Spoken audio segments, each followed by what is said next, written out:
Saiu o resultado do Banco do Brasil e, para surpresa de ninguém, o resultado foi ruim. Agora, para surpresa de muita gente, o resultado foi muito ruim. O resultado foi desgraçadamente ruim. Como a gente fala lá em Curitiba, foi lazarento de ruim. E o vídeo de hoje eu vou usar para falar sobre esse resultado do Banco do Brasil, sobre quais as perspectivas das ações do Banco do Brasil, sobre o que esperar do cenário econômico, o que o Banco do Brasil pode fazer, quais são as minhas atitudes aqui, se a ideia é comprar, se a ideia é manter, se a ideia é vender Banco do Brasil, enfim, eu vou passar pelo panorama todo, analisando essa notícia aqui do G1, desculpa, da Globo, né, do G1, do portal G1, sobre o Banco do Brasil. Vou fazer uma análise e depois vou passar a minha visão sobre o Banco do Brasil. E se você ainda não me conhece, muito prazer.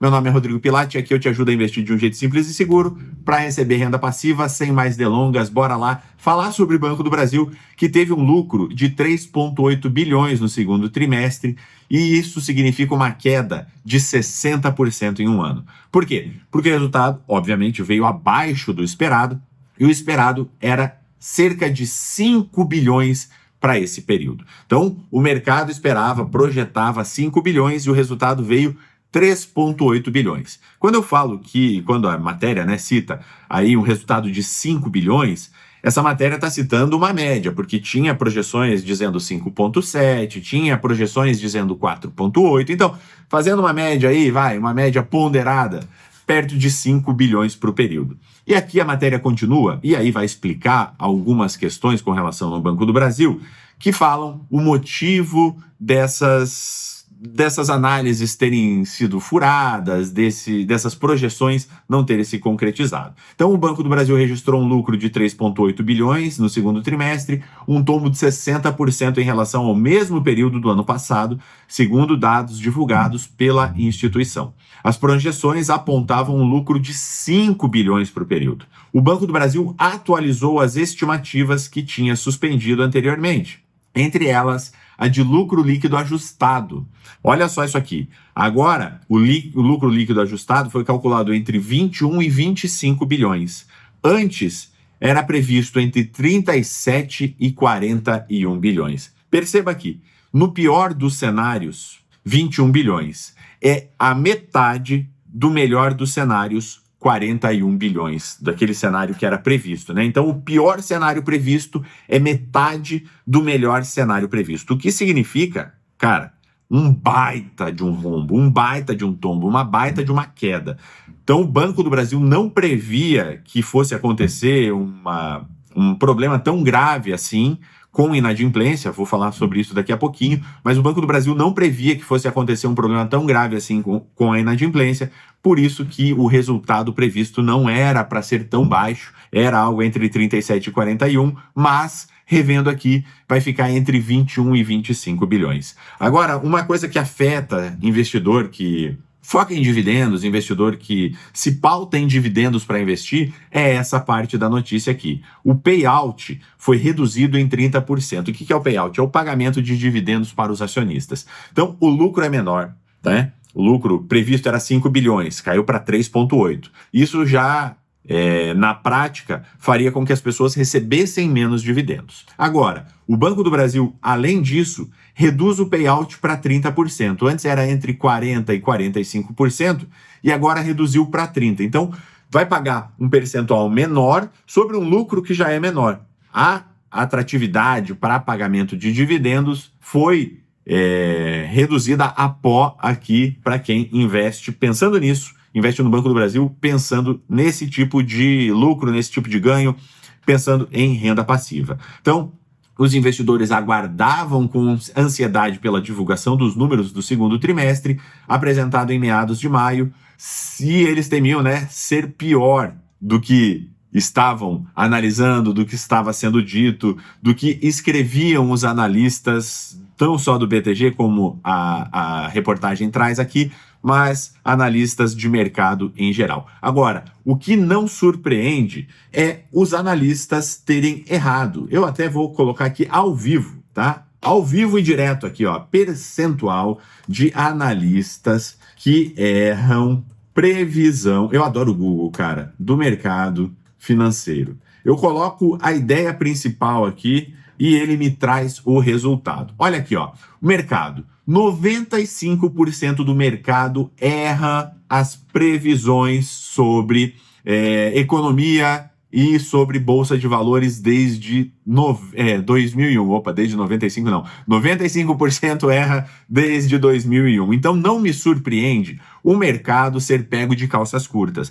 Não me surpreende os analistas terem errado as previsões. O que me surpreende negativamente são as causas pelas quais o resultado do Banco do Brasil está tão ruim. E agora eu vou passar para a parte aqui do meu script, de tudo que eu estudei, de tudo que eu li e de tudo que eu vi sobre Banco do Brasil. E o principal ponto que a gente tem que entender é que o resultado do Banco do Brasil foi tão ruim assim por conta da inadimplência, principalmente a inadimplência do agronegócio. A inadimplência do agronegócio foi o que jogou o Banco do Brasil lá para baixo. E o que me assusta, e me assusta pra caramba nesse fato sobre a inadimplência do banco, é que está sendo um pouco mais lenta a renegociação. Claro, agro tem algumas particularidades. É muito mais burocrático, é muito mais moroso, é muito mais trabalhoso você renegociar uma dívida do que uma dívida de cartão de crédito, do que uma dívida de um empréstimo pessoal, enfim, é tudo muito mais moroso, mais trabalhoso. Só que me surpreende o fato do Banco do Brasil ter muita dívida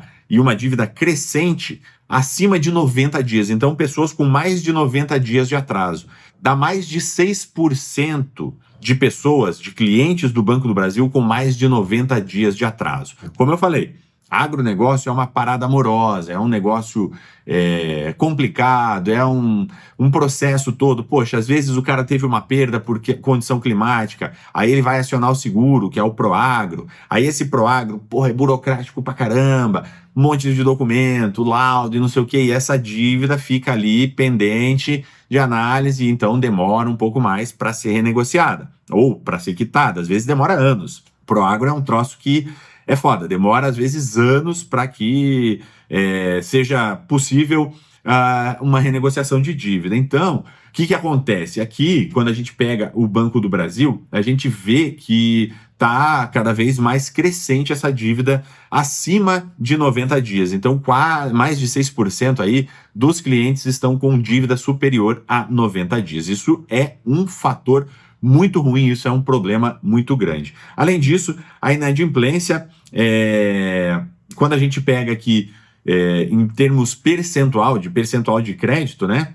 Essa inadimplência acima de 90 dias subiu de 3,4% para 3,49%. Então, subiu quase 0,5%. Também é um baita ganho, um baita crescimento. E, em termos de valores, o crescimento nas provisões de perdas foi para 15,9 bilhões de crédito de liquidação duvidosa, uma alta de mais de 100% desse valor, então subiu absurdamente. O impacto das novas regras contábeis implementadas em janeiro de 2025, que reduziram o reconhecimento de receita de crédito, foi cerca de 1 bilhão, então isso também impactou aqui. É um termo mais técnico, uma parada mais técnica, não vou nem entrar nesse âmbito, nessa seara, para não tornar o vídeo muito tecnicista, muito aprofundado em temas que não nos importam. O que a gente tem que entender? Que o resultado do Banco do Brasil teve uma queda absurda, teve uma queda drástica por conta da inadimplência e por conta do crescimento da carteira de crédito. O crescimento estimado era cerca de 9,5%. E aqui está entre 3% e 6%, agora nas melhores projeções 6%. Então, cara, era para ser 9,5%, caiu ali para cerca de 6%. Isso torna o Banco do Brasil alvo de críticas, a administração do Banco do Brasil alvo de críticas, alvo de desconfiança por parte do mercado, e faz com que eu, como ex-funcionário do Banco do Brasil, sabendo como é que as coisas lá dentro funcionam, como as pessoas trabalham com isso, pare para pensar o que está sendo feito, porque uma renegociação de dívidas, embora seja rural, um prazo de 90 dias é um prazo suficiente para você renegociar uma dívida rural. O que está acontecendo no Banco do Brasil? Qual é a burocracia a mais que está aí? Será que o Banco do Brasil está liberando crédito a torto e a direito, sem olhar para quem? Faça o bem sem olhar a quem. O Banco do Brasil transforma esse ditado em Presta dinheiro sem olhar quem? Será que é isso? Será que a análise de crédito está menos rigorosa? Sempre foi um ponto muito forte do Banco do Brasil. A análise de crédito do Banco do Brasil sempre foi um ponto positivo, um ponto para se dar muitos méritos, faltou a palavra aqui, mas para se dar muitos méritos para o Banco do Brasil. E nesse caso aqui, pode ser que não estejam sendo seguidos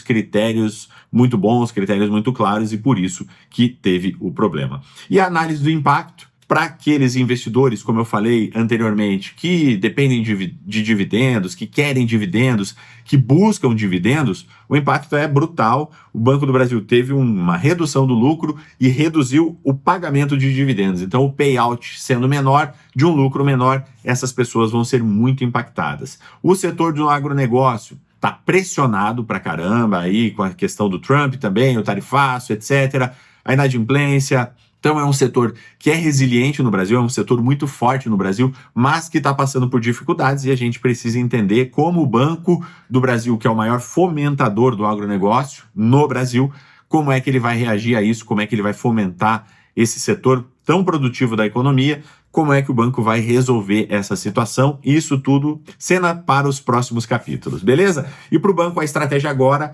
é focar em ajustes estruturais antes de pensar em crescimento. O Banco do Brasil vai ter que rever, vai ter que dar 2 passos atrás, não é um passo só não, vai ter que dar 2 passos atrás, rever toda essa questão estrutural para poder renegociar essas dívidas, para poder reanalisar o que está acontecendo, para poder reavaliar toda essa situação. Com base nisso tudo, com base em todo o histórico, essa aqui é uma análise mais superficial, não é uma análise tão aprofundada. Se você quiser, tá aqui no card um vídeo que eu explico exatamente o processo que o Banco do Brasil está passando por esse ano.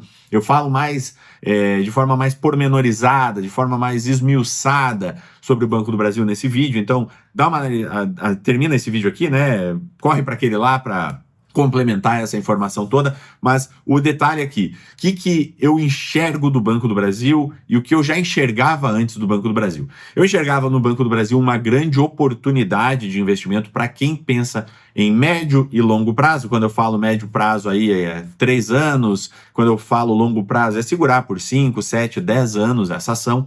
Quem tem essa visão de médio e longo prazo, é uma baita de uma oportunidade porque as ações estão muito descontadas. Se a gente pega aqui ações do Banco do Brasil, deixa eu abrir o gráfico do Google aqui, BBAS3, se a gente pega do início do ano até hoje, a gente percebe um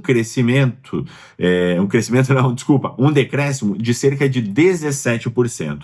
No máximo, aqui na alta máxima do Banco do Brasil desse ano, uma queda de mais de 32%. Isso antes do mercado abrir, o mercado futuro já está alvoroçado com as ações do Banco do Brasil, mas pegando aqui o fechamento de ontem, as ações fecharam em 19,85, então teve ali uma queda de 17% desde o início do ano, 32% da máxima desse ano. Então, o Banco do Brasil representa, sim, uma oportunidade, agora pensando em médio e longo prazo. Quem pensa em ganhos de curto prazo, quem pensa em dividendos, Banco do Brasil é uma cilada. Nesse momento, o Banco do Brasil é uma cilada. Sabendo investir, tendo estratégia, pode vir a ser uma oportunidade. Significa que o Banco do Brasil vai crescer? Significa que o Banco do Brasil vai ganhar? Significa que o Banco do Brasil vai ter lucro? Não significa. O Banco do Brasil pode passar períodos como é aqui, período de 94 até 2002, em um período de queda, um período de estagnação, um período ruim, com sobe e desce. Dali para cá, realmente o Banco do Brasil trouxe bons resultados, subiu mais de 580%. Então, não significa que em 3, 5, 7, 10 anos o Banco do Brasil vai se valorizar. Significa que é uma empresa perene, é a empresa mais antiga do Brasil, é o CNPJ 0001, né? 0001/90 é o CNPJ do Banco do Brasil. Então, monte de 0/0001/90, esse é o CNPJ do Banco do Brasil, é a empresa mais antiga do Brasil, disputa ali com os Correios, mas é a empresa mais antiga do Brasil,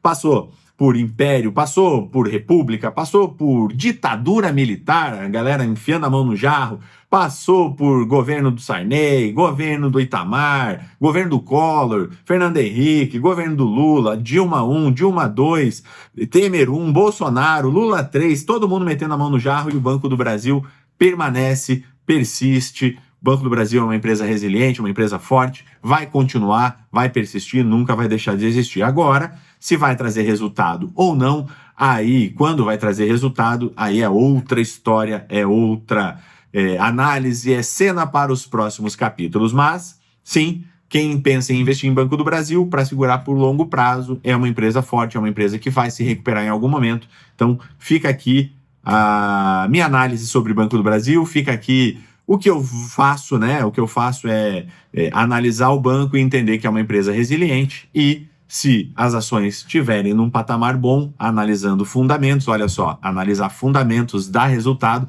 você fundamentar a tua decisão dá resultado, então é isso que eu faço, é nisso que eu me baseio, não em análise, não em projeção de analistas que erram 95% delas, beleza? Cara, o vídeo ficou um pouquinho mais longo do que eu esperava, mas deu para passar por bastante coisa, deu para mostrar bastante coisa que o Banco do Brasil do que está acontecendo com o Banco do Brasil, por tudo que ele está passando, e é isso. Deixa aqui deixa aqui o teu comentário se você está investindo ou não no Banco do Brasil, se o Banco do Brasil é uma empresa que você tem na carteira, se você está vendendo, se você busca dividendos e está decepcionado com o resultado. Quero saber, é nóis, bora para cima. Se inscreve no canal, ativa o sininho das notificações, curte esse vídeo, compartilha com quem quer investir no Banco do Brasil e a gente se encontra no próximo. Não esquece de assistir a análise do Banco do Brasil que eu deixei aqui no card. Valeu? É nóis, tamo junto, abraço.